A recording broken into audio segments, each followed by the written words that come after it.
If, as a child, you were told, "You're too sensitive, after everything I've done for you," or "Don't air the family's dirty laundry," you didn't just hear words, you absorbed rules. Stay quiet, endure, be easy to deal with. And today, years later, you're still living by those rules without even noticing.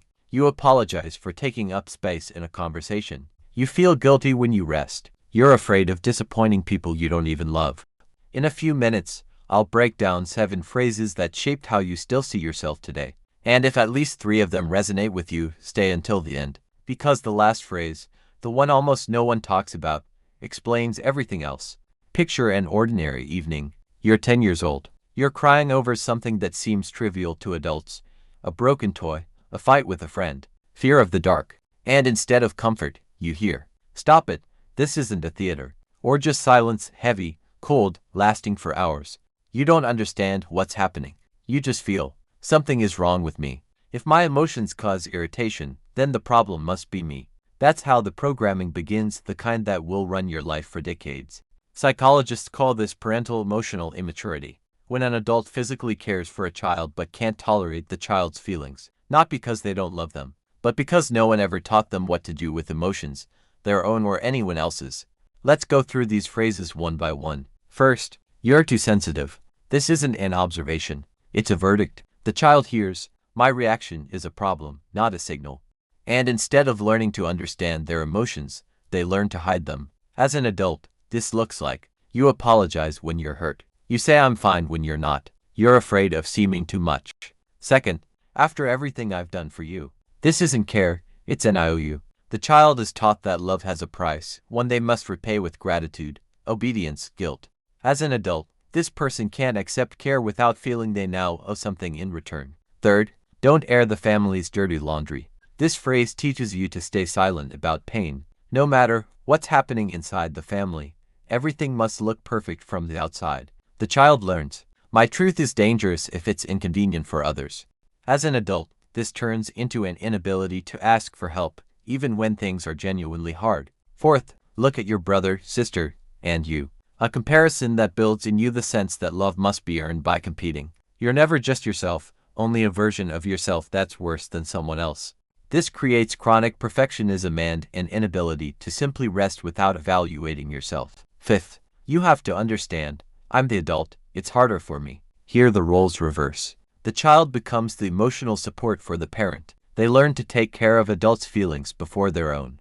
This is a direct path to the rescuer pattern, where, as an adult, you automatically fix other people's problems while ignoring your own. Sixth, "Other people have it worse, and you're complaining." Devaluing pain through comparison, the child concludes, "My pain isn't significant enough to matter." This creates the habit of enduring until the very last moment, without noticing when it's time to stop, at work, in relationships, in life overall. And the 7th phrase, the one rarely named out loud, because it doesn't sound like words at all.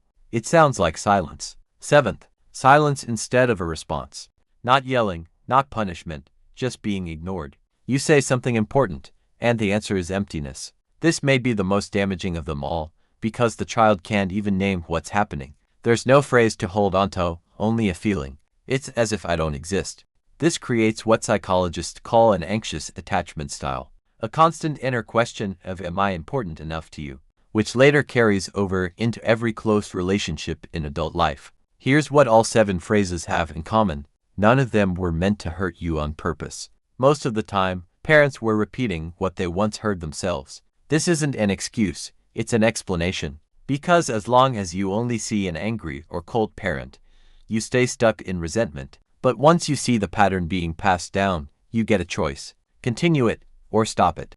Here's an example. Picture a 35-year-old woman. Let's call her Anna. She's successful at work, and she has a partner who loves her.